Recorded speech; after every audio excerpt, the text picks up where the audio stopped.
Shalom. This week's Sedra is Sedra Vayeshev. Do you think it's appropriate to sit down to a meal after sinning, or is it better to regret and brood over one's mistakes? Would you judge someone who did something wrong but thought it was right for celebrating after doing what they thought was the right thing?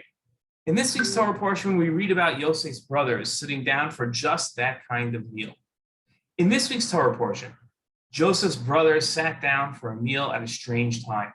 Hashem wrote in this week's Sedra about Yosef and his brothers.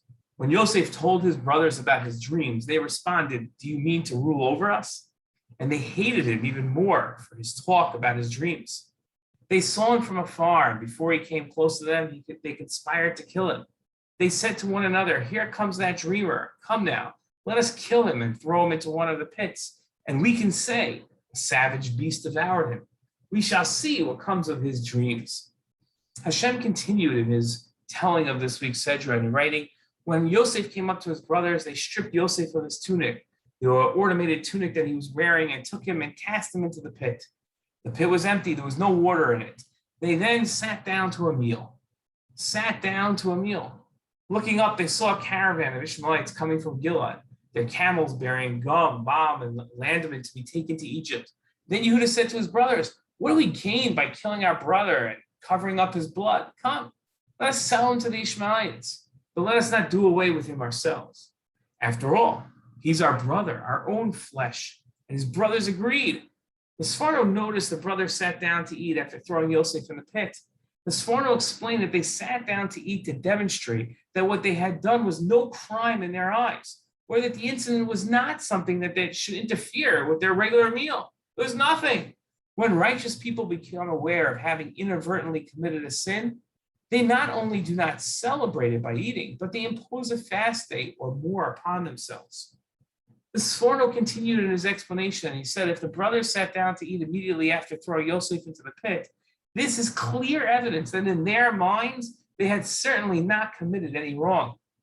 We, who are not part of Yaakov's household, and who know that these brothers were unanimously elevated to become the founding fathers of the Jewish nation, must therefore accept the premise that they had truly felt themselves personally threatened by Yosef, someone who was considered so mature that his own father had appointed a manager over his brothers who were older than him.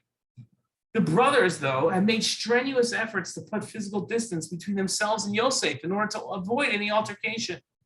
But when Yosef had sought them out in spite of their having signaled clearly that they wanted to avoid him, that's when they felt threatened. The Sforno's explanation is a twist on an age-old story that we thought we knew. The brothers seemed to be evil when they attacked Yosef, and they seemed insensitive to their sin when they sat down for a meal after leaving Yosef to die.